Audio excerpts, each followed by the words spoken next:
জয় নিতাই গৌর হরি বল।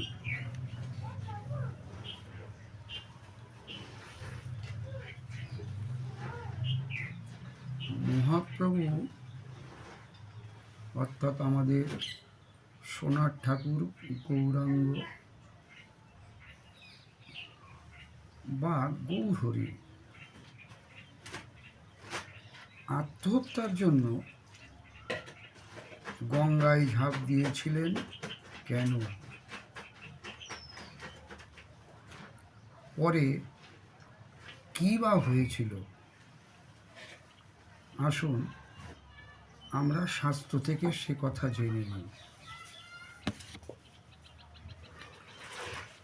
এই পোয়াটা কোথায় পাবেন?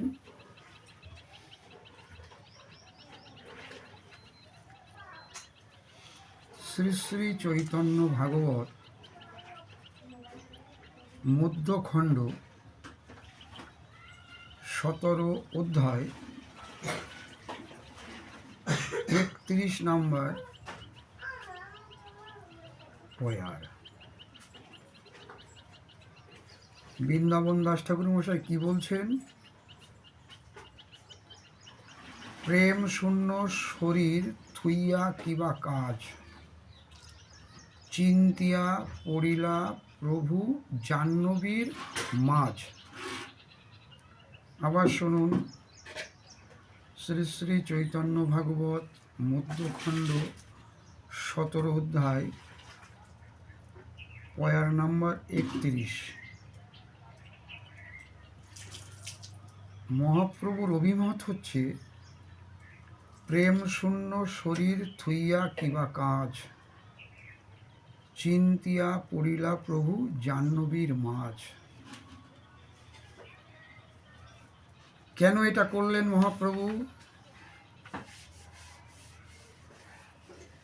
14 নম্বর পয়ারে পাওয়া যাচ্ছে, প্রভু বলে আজি হইল পাষণ্ডী সম্ভাস,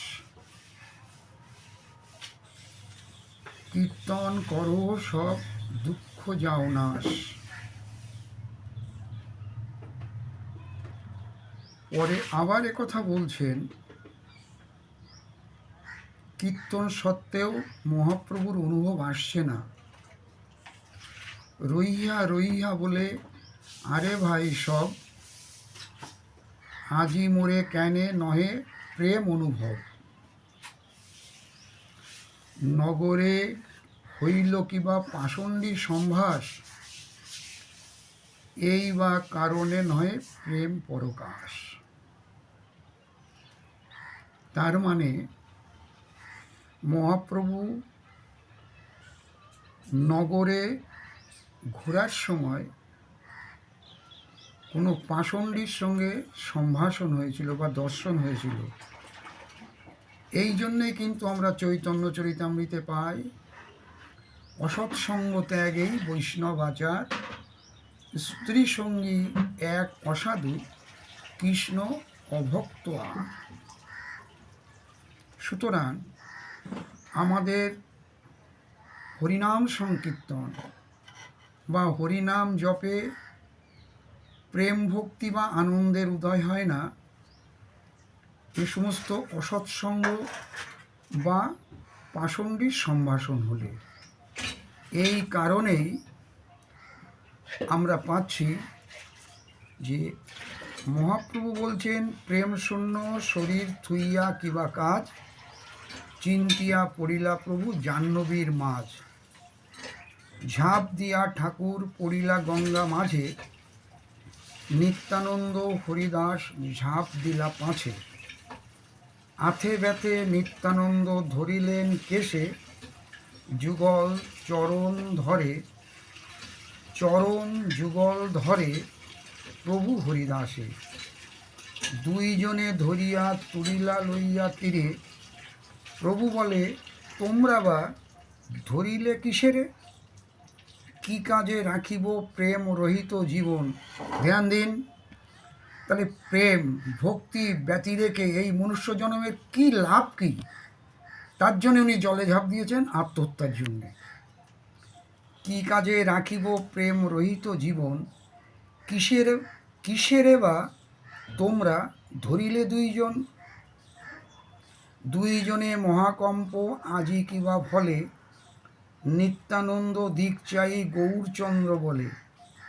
তুমি কেনে আমার ধরিলা কেশভারে, নিত্যানন্দ কহে কেনে যাহ মরিবারে। নিত্যানন্দকে প্রশ্ন করছেন, তোমরা দুইজনে, তুমি এবং হরিদাস দুইজনে আমাদের গঙ্গা থেকে তুলে আনলে কেন? আমি তো আত্মহত্যা করার জন্যই ঝাঁপ দিয়েছিলাম। কারণ প্রেম ভক্তির জীবনের কোনো প্রয়োজন নেই। দেখুন, যারা ভজন করেন বা আমরা যারা করতে ইচ্ছুক, তাদের কিন্তু মহাপ্রভুর এই সমস্ত শিক্ষাগুলো একটু মনে রাখার প্রয়োজন আছে। তা না হলে ওই সেই একই কথা, বহু জন্ম করে যদি শ্রবণ কীর্তন, তবুও না পায় কৃষ্ণ পদে প্রেমধন। চৈতন্য চরিতামৃত আদিলীলা 8ম পরিচ্ছেদ 15 নম্বর পয়ারে এটা পাওয়া গেছে। সুতরাং আমাদের নাম করবার সময় যাতে প্রেম ভক্তি উদয় হয়, তাই জন্য শাস্ত্র কথা মেনে আমাদের চলা উচিত। না হলে বিফলেই চলে যাবে এই দুর্লভ মনুষ্য জন্ম। এই প্রসঙ্গে আমরা শুধু অনুরোধ করতে পারি যে মনুষ্য জন্মের সার্থকতা কৃষ্ণ দর্শন, ভগবত প্রেম লাভ।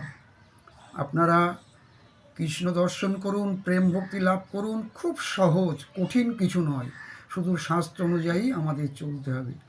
ভিডিওটি ভালো লাগলে লাইক, শেয়ার, কমেন্টস করবেন, প্রয়োজনে সাবস্ক্রাইব করবেন। এরকম তথ্য পেতে আপনারা অবশ্যই আপনাদের ভিডিওতে খেয়াল রাখবেন পরবর্তী ভিডিওতে। জয় নিতাই, গৌর হরি বল, রাধে রাধে।